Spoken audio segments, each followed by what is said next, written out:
You're listening to the Mike on the Right podcast.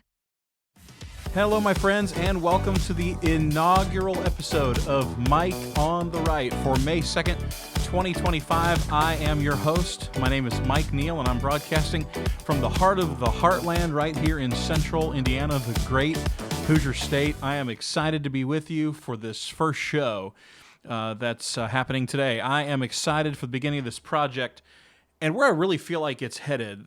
These episodes are designed to be 20 or 30-minute recaps, looks ahead towards things, etc., based on what's going on in our world, our state, our nation, locally, on leadership in life, just as I kind of feel about something I want to talk about. You know, as I've grown older, as I've become more of an experienced human, I really felt like I've got some things I want to say. Whether or not anybody wants to hear it will be remain to be seen. But maybe some wisdom that I can share in part, some views on things going on today and in the future. My views to share. And really, this is inspired by really two people for me. Tony Perkins from the Family Research Council, who has led the way in Christian conservative values, even from a political and news type perspective. You know, he has a show that I really like. And really, the late Rush Limbaugh, the greatest of all time. And you'll see over my shoulder here an homage to him, his book sitting right behind me, Radio's Greatest of All Time, written by his brother and his wife after he passed. And so that's really where this comes from for me. Now, whether the positions or the rhetoric and how they do things, I'm not saying that that's the way it's going to be, but that's the inspiration for me for this show. This podcast comes from the lens of a compassionate yet passionate Christian conservative Republican. That's me. That's Mike Neal. I plan to share the facts that I see in the world today, coupled with my views, again, on local, state, national, international affairs, thoughts on life and leadership. But that doesn't mean there will always be a spiritual component. I want to warn you that now. Sometimes, I was talking to somebody just today, sometimes filling a pothole is just filling a pothole when you're in local government. Nothing really spiritual about it. But one of the things that I believe Christians often miss is addressing the practical things in our lives, which is still certainly a spiritual act when we take care of potholes and sewer plants and taxation and anything else that, you know, we're really dealing with in our daily lives, especially for me in the government perspective. But it's often overlooked by Christian leaders because it isn't seen as spiritual enough or spiritual at all. And I think we're called to address and serve the practical. And so that's what I'm simply going to be talking about. There's certainly going to be a Christian lens. There's not going to be a scripture every day, though there may be sometimes. But that's the lens that I'm going through. That's my worldview as a Christian. And so I'm incredibly excited to share all that with you today. There are going to be three topics today that we're going to talk about. We're going to talk about the recent GDP, or gross domestic product report, that you may have seen, and some of the misnomers to think about that. We're going to talk about the Canadian elections that just happened this last week and why it might matter to you as a Hoosier or an American or wherever you might be listening from. And then the property tax bill, Senate Bill 1 in Indiana. I had an opportunity to talk about that on a radio show earlier this week, and I feel like I didn't fully get in kind of what I wanted to talk about completely because you're, speaking with other folks, who are on the show as well. And so I want to get into that a little bit. We're going to start with this GDP report. Gross domestic product, forgive me, is a measure of the goods and services in the economy and the health of the economy. In case you don't know what that is, from a macroeconomic perspective. You saw this week that if you were following any news, that the media has said that our economy contracted by 0.3%. It's the first time since 2022 that we had any contraction in the economy. But I want to talk to you today about, I think there's a lot of misnomer there, and it's really because, again, whether you like President Donald Trump or not is up for debate. That is entirely your bailiwick to talk about. I have my position. I'm sure you have yours. Maybe you don't have one at all. That'd be incredibly amazing. But really, what was reported by the media this week was really a misnomer. It misses a lot of stuff. And so here's a breakdown of what is calculated in the GDP. We talk about and there's a mathematical formula, and I am not a mathematician whatsoever. Algebra is one of my least favorite things. I don't think letters should be involved in math whatsoever, but I know that it's needed. And so when we're looking at calculating the GDP, we're talking about our consumption. So the domestic household spending, we're talking about investment, so business investment in capital. We're talking about government spending, which obviously the president and the administration have been looking to cut. We throw in exports and imports, and that calculation gets you the gross domestic product. And so what happened is, if you look at the numbers, everything that's been going on with the tariffs, which again, there's a lot of economists on both sides that are saying this is good, this is bad. Who knows what it's going to be? And I'm not here to talk about tariffs today per se, but the tariff conversation has created this misnomer, I think, in these numbers, and to show you really that things aren't as bad as the media wanted to portray, and certainly the opposition party to President Trump. And so, the imports number is what's really hanging up here. So when the tariffs were announced and the dates were set, all of these companies from across the United States panicked, right? The market panicked, and when the market panics, it's an emotional response to what's happening in the market that day. Maybe it's a company's earnings that were awry or good. Maybe it's economic situations. Maybe the Fed gave a speech and it kind of spooked people. But it's not the day-to-day barometer. Not that it can't be sometimes, but generally that's not it. And so we saw this slide of the market, and companies were spooked. And so what did they do? They said, okay, the tariff date is X. Here's the tariff date. And the tariff date is now a target to say, okay, I got products that I get from China or Indonesia or South Korea or wherever or Mexico or wherever. And so in the first 3 months of this year, specifically at the start of the new presidential administration, we saw tons of companies trying to build their inventory and stock prior to that date. Because when the date's set, and with the uncertainty of knowing where the tariffs might be, where they might land, who may negotiate and who not, whether they'll get done, whether the president will extend that date or not, is all up for grabs, right? And as a business decision, you can't necessarily wait to make such a decision. And so simply they were loading their inventory way more than they would in the first quarter. And usually first quarter domestic product is lower because you're in the winter, either the fourth quarter is buoyed by, the good cheer of buying gifts and vacations and spending and traveling for holidays and all those kind of things. And the first quarter of every year it's a little slower. It's cold. Everybody's confused what's going on. As the meme says, you're confused and full of cheese. You were festive prior to December 25th, and now you're just, out of sorts. And so things kind of slow down a bit. And these numbers looked like it had slowed more. And what the other side would tell you is that is because Donald Trump's tariffs. Now, I'm not saying that the tariffs will or will not weigh on the economy one way or the other. That remains to be seen. I am not an economist. But those imports were front-loaded. And so remember when I told you that the calculation included imports, the consumption number is, essentially what we consume. And so if I buy, a $30,000 car from Germany, that was not necessarily made in the United States. And so if it shows that was, $30,000, that's not something that was produced here. So when that number is thrown into the calculation, it is zeroed out by the $30,000 import where it came from Germany. And so it would zero out. And so here we didn't have that, right? We had a base load in addition to the base load.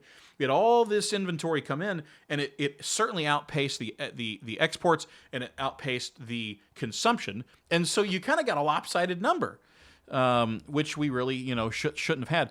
And so looking at that calculation, consumer spending, this comes from the Bureau of Economic Analysis, or the BEA, a government agency, provides a breakdown of the different components that contributed to this. So consumer spending was up 1.2%.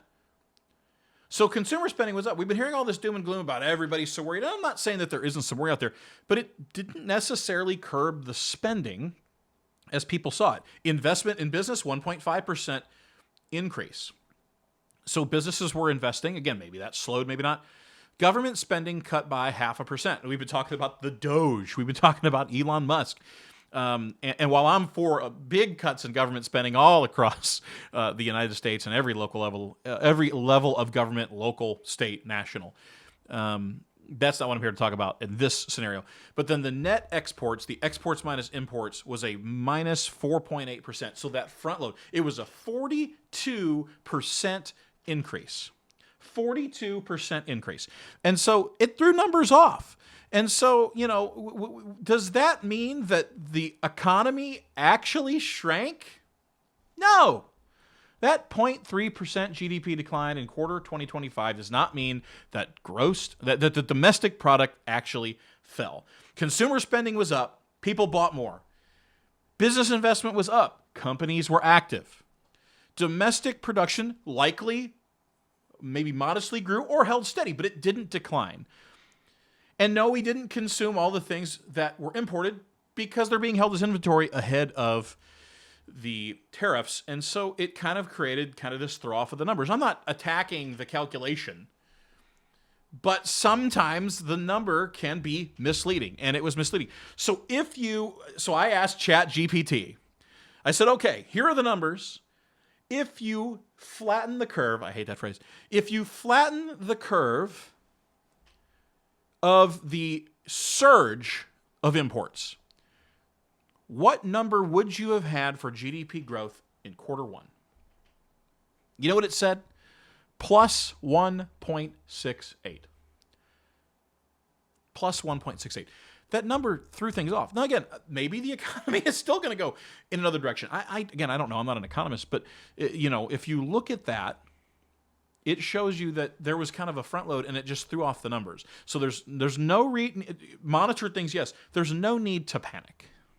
And the media knows what it's doing here, and so does the Democrat Party. In 2022, some of you might recall, prior to the revision of the data later on, there were 2 quarters of negative growth, which by definition is a recession. However, over that period, there was positive job growth at the same time. So President Biden and his supporters said, that's not a real recession. Even though that's what the definition says. Now, again, you can argue as economists as to whether or not, if there's still positive job growth and unemployment is held, that negates the percentage. Maybe it does. Maybe there were some misnomers in those numbers. I didn't technically look. But even though the calculation doesn't use jobs or unemployment as a factor, the other side says definitions changed to fit the narrative, which I can't stand. Just today, I was reading in preparation for the show that the jobs report, which was released today, was actually better than expected. The experts were stunned, as they always are. 177,000 jobs added to the economy, more than people expected, and unemployment held steady at 4.2%, which tells you that the experts in the market were not spooked by the GDP data, even though it certainly just came out, but they could see what they were not necessarily spooked by the tariffs. They were not necessarily spooked. That all came out of the Wall Street Journal. I'm not even making it up. Wall Street Journal is the one I read the most. But here's my prediction. May 2nd, 2025, that if there is another surge in imports in quarter 2 that remains and creates a negative number, but the jobs and unemployment remain good, the Democratic Party will absolutely create a double standard and they will scream recession. Don't live in the hype. You can't have it both ways. Let's move on. I think I've thoroughly discussed that. Let's talk about the Canadian elections and the impact on and with the United States. Now, you're probably sitting here saying, Mike, why do I care about what happened in Canada last week? I'll tell you. There's a lot of rhetoric, and of course the tariffs are certainly involved in that.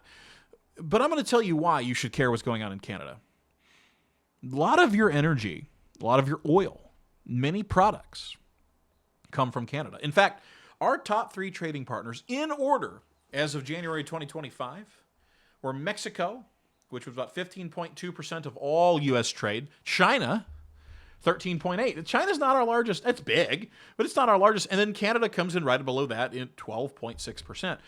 Or $422.17 billion of trade activity. That means something to the economy. What goes on in Canada is important. So they had an election And if you're a student of politics such as myself, or if you're a nerd such as myself, the Canadian elections were a snap election. So in parliamentary elections, just like in the UK, there's kind of a maximum. So here, you have an election for president every 4 years. Doesn't matter. You can't have it early. You can't have it late. You have it every 4 years. In Canada, just like the UK, there is a set permanent limit, but a snap election or an election before that can be called. And usually what would happen is a prime minister would call that if they think that they can do better than where they are now. Hey, polls are looking good for me. I'm going to trigger this. There's a certain time in their laws that says now you have, 90 days for a campaign, whatever the number would be. So Justin Trudeau, who was the now former Prime Minister of Canada, was incredibly and deeply unpopular, and the Conservatives were coming after that. They were. This would be the first time that the Conservatives had been in government since Steve Harper, who was the Prime Minister, the last Conservative Prime Minister, and then Trudeau has been Prime Minister for quite some time, double-digit number of years. What we see here is when Trudeau stepped down, seeing what was going to happen to his party, and Mark Carney, who's the new Prime Minister, came in, there some of that unpopularity came off, but Conservatives were still kind of ahead. But also we had issues with the rhetoric around Canada. Canada's going to be the 51st state. Canada's going to, we're going to come after Canada on trade. And look, I am for not just free trade, but in maybe not in the other sense of fair trade. Tariffs and people have taken advantage of the United States for years, but the United States has always had the opportunity, the money, the worth to be taken advantage of. And I'm not saying that should always happen, but, and so the Liberal Party, which would be the more left-leaning party in Canada, won the election after being outpolled for months and months and months prior to Trudeau leaving and the President Trump being elected. But they only got a minority government. So the other thing that, a lot of people complain about two-party politics, but things are really a mess sometimes in parliamentary elections. You might like it, you might not. But in parliamentary elections, there could be 5-6 parties, which means that no one party may actually carry a majority of the popular vote.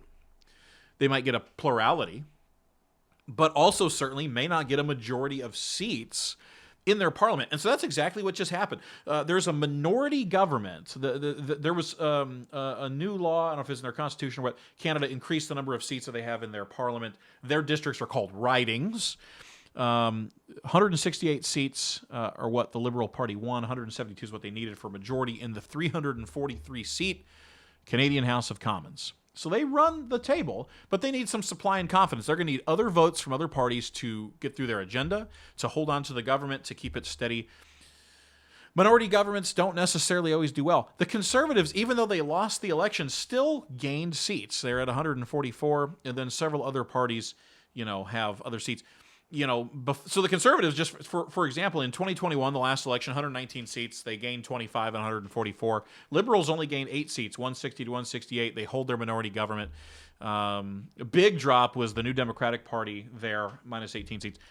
That I know that doesn't mean much to you, but what was the reason for this shift? Well, certainly the change in prime minister is one.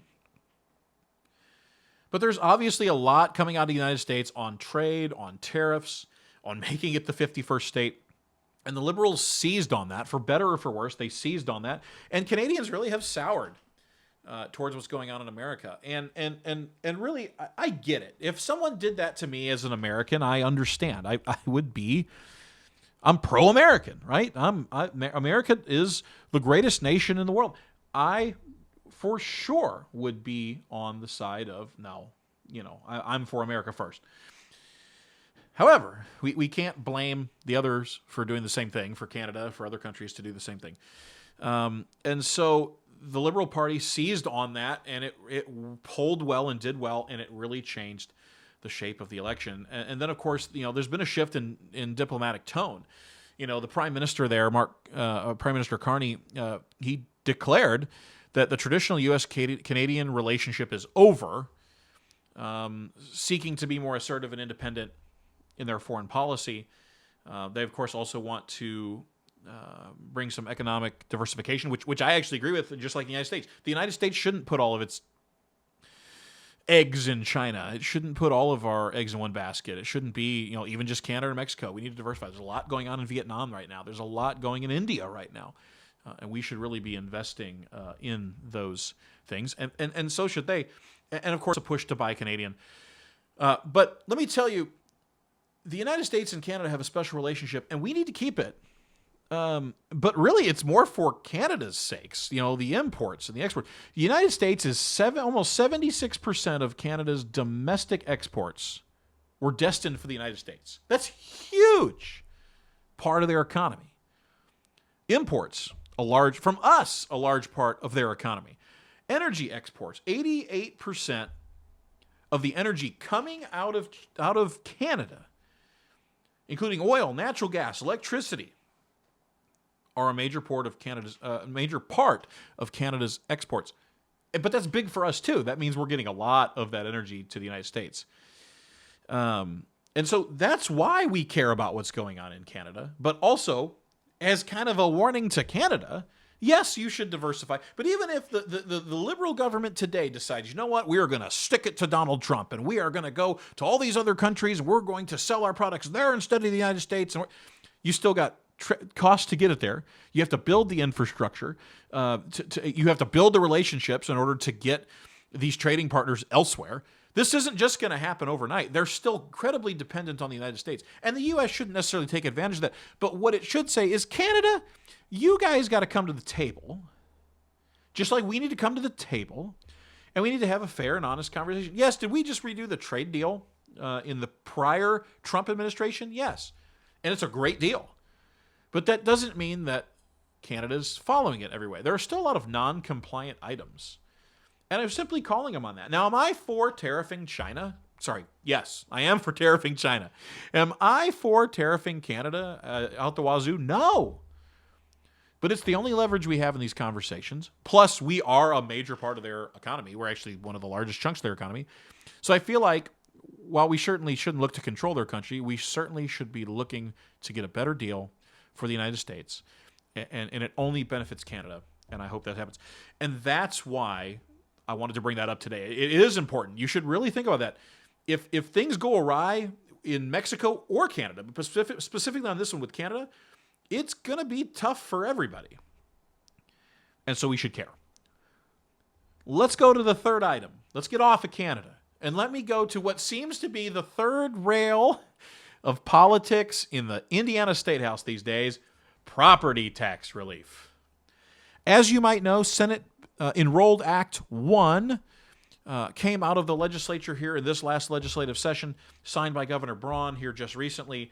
And the bill is introduced as a way to provide significant new property tax relief for homeowners by phasing up the homestead deduction, providing a new tax credit, and ensuring that you pay less in property taxes, and that a lot of these shifts, all of us saw it, right? After COVID, all of our homes, if you're a homeowner, even if you're a renter, your rents went up because the value of the properties went sky high. We, unfortunately, while we love the home that we're in, bought at the top of the market because we knew we were going to have my son, one day. We needed more space, and we had no choice but to do that. We caught it okay on the mortgage side. We were about, not as low as we were, but we're not as high as what the market was at its height. All of us. And it's really an unrealized gain. I am not a fan of property taxes. It is a tax on an unrealized gain. It'd be like taxing your retirement prior to using it when you turn 65. I'm against it. But we're here with property taxes. I don't know if property taxes are going to go away anytime soon, as much as I'd love to see it happen. But what it does is it essentially caps and changes. Right now, we have in Indiana what's called a local income tax. It's set by counties.